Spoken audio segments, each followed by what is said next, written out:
Hi students, how are you? E aí pessoal, tudo bem? I am Teacher Carlos, sou o professor Carlos, and we're going to start our English class. E a gente vai começar aqui a nossa aula de inglês, hein? Então vamos se organizar, peço que vocês aí peguem todo o seu material, sentem em um local tranquilo, confortável, silencioso, para que vocês possam realizar todas as tarefas que eu vou propor aqui na aula de hoje, tá bom? E vou pedir principalmente aí o dicionário, pois ele vai ser muito útil pra gente, tá bom? Por quê? Porque nessa aula nós vamos falar um pouco sobre os falsos cognatos, tá? Nós vamos dar continuidade nesse assunto, tá bom? Esse é o nosso objetivo. Então as atividades, tudo que a gente vai ler, tudo que a gente vai fazer aqui hoje, girará em torno desse assunto. Os falsos cognatos, também conhecido como false friends, tá bom? Essa imagem que eu tenho aqui embaixo tá meio aqui misturado, né, e tudo mais as palavras, mas tem vários exemplos aqui de falsos cognatos. Então, só para a gente ter uma ideia, aqui que tem bastante, né? Claro que existem muitos outros. Então, só para a gente ter uma noção da quantidade que tem. De fato, é bastante. Então, é muito importante a gente ter conhecimento, a gente estar entendendo essas palavras para nos auxiliar sempre na hora de interpretar um texto. Eu sempre falo para vocês aqui, perdão, na hora que a gente vai fazer uma interpretação, que a gente vai ler um texto, que vai ter as perguntas e tudo mais, a gente busca algumas estratégias de leitura, né? Uma delas é justamente buscar as palavras cognatas, ou seja, são aquelas palavras que parecem, são similares em ambos os idiomas e o significado, no final das contas, acaba sendo o mesmo. Ótimo, nossa, ajuda bastante, né? A gente já consegue entender, não precisa ter que ficar buscando o dicionário. Agora, quando a gente se depara com um falso cognato, daí a história já é outra, né? Se a gente não tiver conhecimento, a gente vai acabar entendendo uma outra coisa, a gente vai acabar interpretando errado, ou até mesmo não vai entender, tipo, mas peraí, o que está falando aqui que não está fazendo sentido? Pode ser que talvez tinha uma palavra ali que era um falso cognato e você não sabia. Portanto, o máximo que a gente tiver conhecimento, melhor. Qualquer dúvida, pessoal, recorra a um dicionário, tá? É uma ferramenta importantíssima para qualquer aluno que esteja estudando qualquer língua, para ajudar bastante na aquisição de vocabulário. Então, repare que toda aula eu sempre estou aqui frisando na questão do dicionário, né? É de extrema importância sempre ter um por perto aí, seja ele online ou não, na hora que você está estudando inglês ou qualquer outra língua. Beleza? Então, tá bom. Vamos seguir aqui. Eu tenho aqui duas perguntinhas que dizem respeito em português, tá? Justamente sobre essa imagem aqui. Eu vou dar um tempinho para que vocês possam ler as perguntas e dar uma olhada na imagem e responder aí no teu caderno o que eu estou perguntando aqui, tá bom? A imagem até que ela acaba sendo bem autoexplicativa também, mas se for preciso, recorra ao dicionário para poder responder, tá bom? Vamos lá que eu já volto aí.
Então, eu tinha perguntado aqui o seguinte, olha, o que você acha que está acontecendo na cena abaixo?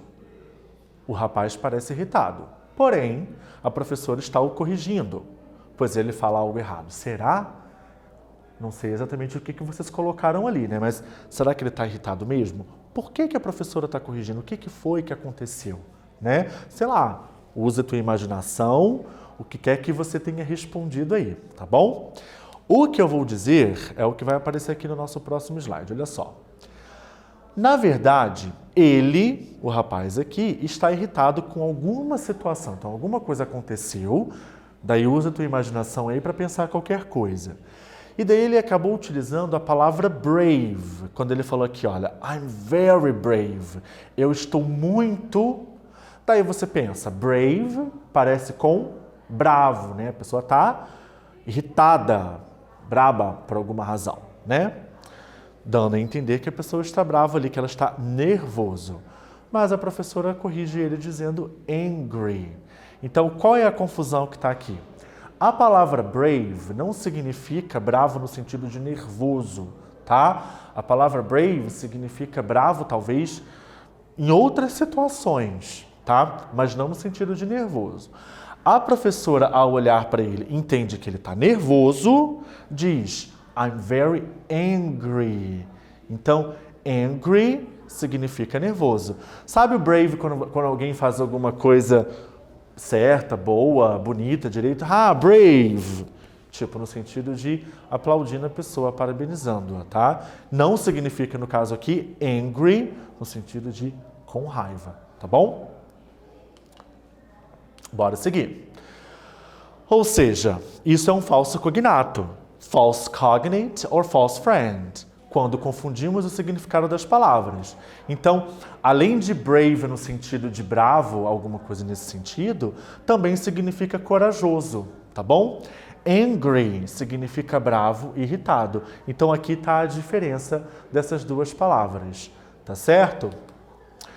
E daí, o que são os falsos cognatos? São palavras de línguas diferentes que, apesar de apresentarem grafias ou pronúncias semelhantes, possuem significados distintos, como na imagem aqui a palavra push. Push, na verdade, significa empurrar e não puxar, como está aparecendo na imagem. Então, aqui a gente tem um exemplo de falso cognato, ok? Um false friend. Bora praticar, então. Tenho aqui 4 frases, A, B e C, e o seguinte enunciado. Fill in the blanks with the false friends just mentioned. A ideia é para que vocês preencham as lacunas com os falsos cognatos que estão aparecendo aqui em cima, tá? São eles sensible, que não significa sensível, mas significa sensato. Sympathetic, que não significa simpático. É uma palavra muito comum do pessoal confundir, né? Nice estaria mais próximo de simpático, por exemplo. Mas sim significa solidário. State, propriedade imóvel e não estado, tá? Aí aqui do lado a gente tem justamente as palavras que pareciam ser o significado, né? Então, sensitive, que seria sensível, nice, como eu tinha falado, simpático, e state, que significa estado. Repare aqui na palavra state, como que muda uma letrinha só. Mas, professor, a pronúncia, no final das contas, aqui seria a mesma? Não. Se você for até o dicionário, por exemplo, e pegar a transcrição fonética dessas duas palavras, você vai ver que tem uma diferença. E está no comecinho dela. Dica para vocês. Normalmente, palavras que começam com a letra S, como é o caso aqui de state, as pessoas costumam errar a sua pronúncia. Posso pegar uma palavra mais comum para vocês poderem entender? Como que se fala escola em inglês? Escola em inglês seria school e não school. Ou seja, normalmente, quando a gente pronuncia uma palavra que comece com S, é como se a gente acrescentasse uma vogal antes desse S. State, school. Não é o caso. Você começa diretamente pelo som do S. State, school. Essa que é a diferença, tá bom? Então, tem as suas peculiaridades de pronúncia também. Bora fazer a atividade? Vou dar um tempinho para vocês. Vamos lá.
Vamos corrigir então as nossas frases?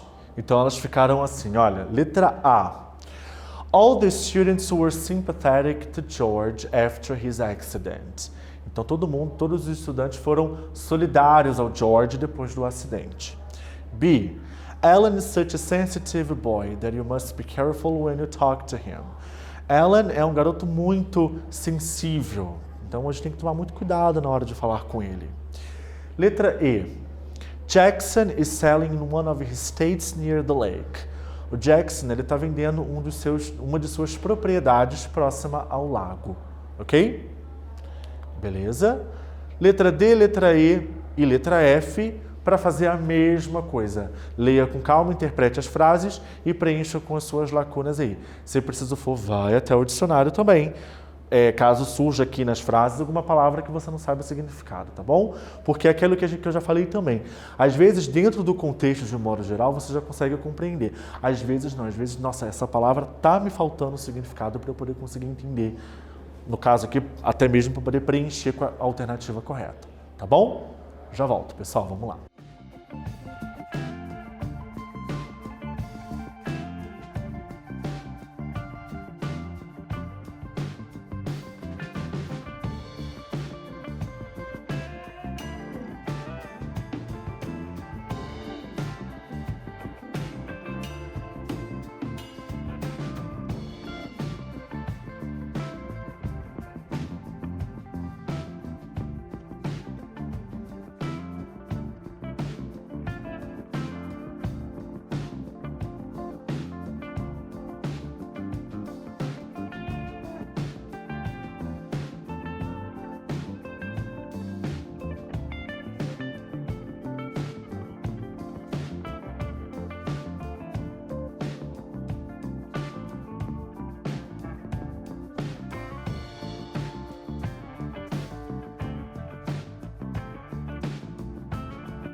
Vamos corrigir?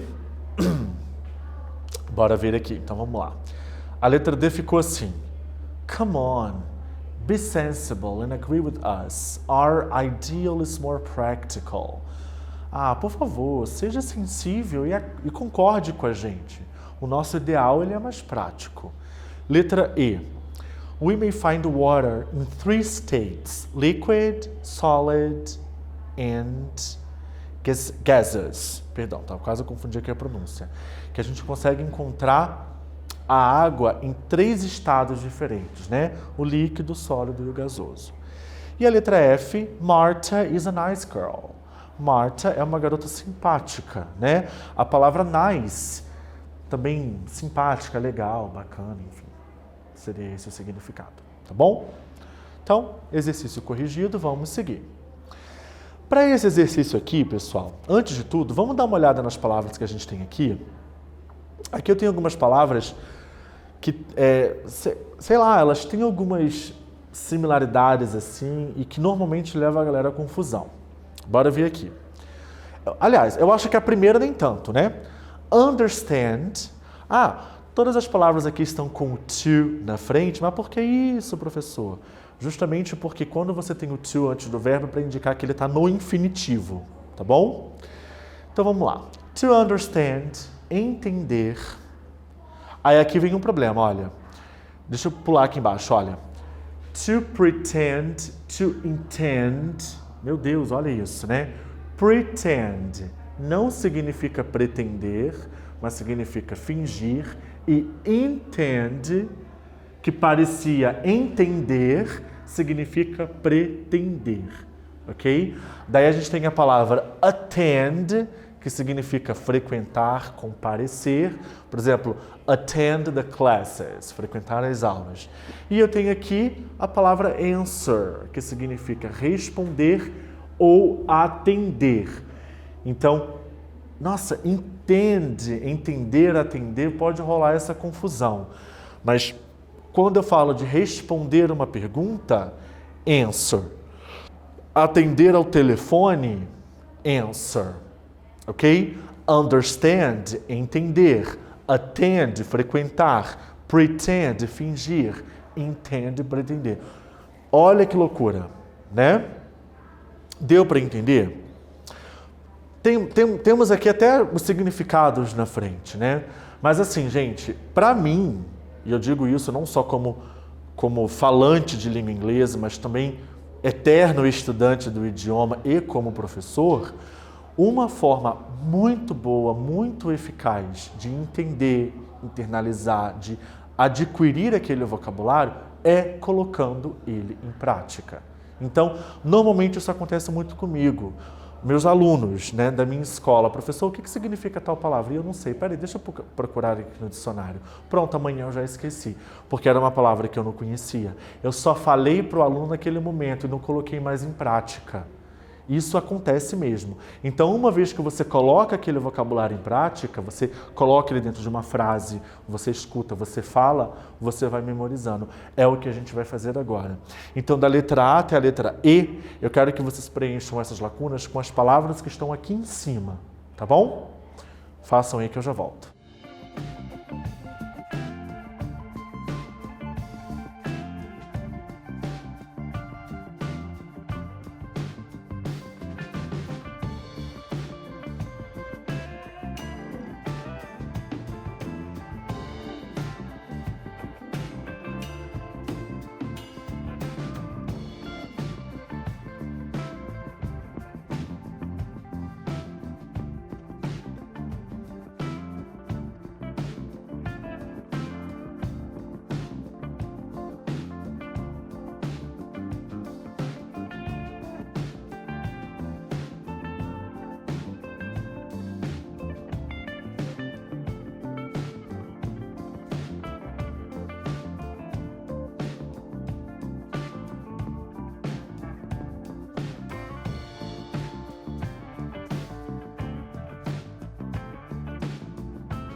Bora corrigir essa loucura toda aqui dessas palavras aqui em cima? Vamos lá. Então, olha só. The telephone is ringing. Are you going to answer it? O telefone está tocando. Você vai atender? Tá? Então, a gente não fala responder o telefone, né, gente? A gente fala atender. B. They intend to go to Europe next year. Eles pretendem ir à Europa no ano que vem. Então, intend, pretender. C. I attend English classes at night. Eu frequento aulas de inglês à noite. Attend, frequentar. D. Did you understand the explanation? Você entendeu a explicação? Então, understand, entender. E. She pretends that she's rich, but we know she's not.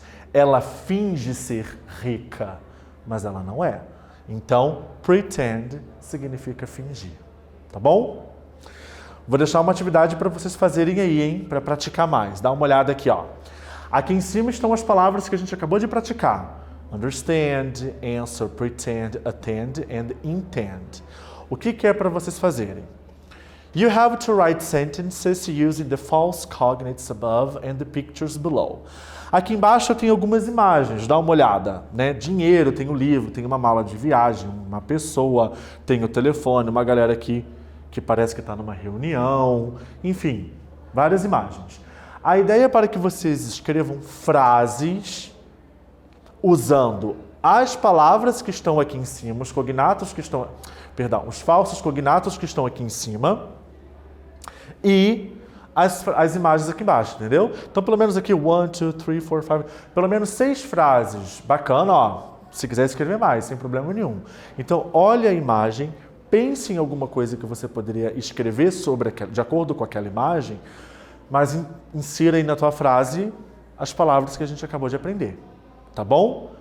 Uma ótima forma de a gente conseguir memorizar essas palavras e nunca mais a gente confundi-las. Combinado, pessoal? Então é isso aí. Eu vou parando por aqui. Na aula de hoje nós falamos sobre os falsos cognatos, ou seja, palavras que parecem, mas não são, enganam a gente, né? E foi isso que girou a nossa aula, os exercícios que a gente fez, tá certo? Aqui estão as nossas referências e eu vou parando por aqui. Espero que tenham gostado, tá bom? Pratica bastante, façam a atividade que eu propus aqui, peça ajuda, mostre para os seus colegas, professores, enfim, fiquem à vontade, tá bom? Até logo, pessoal. Bye, bye.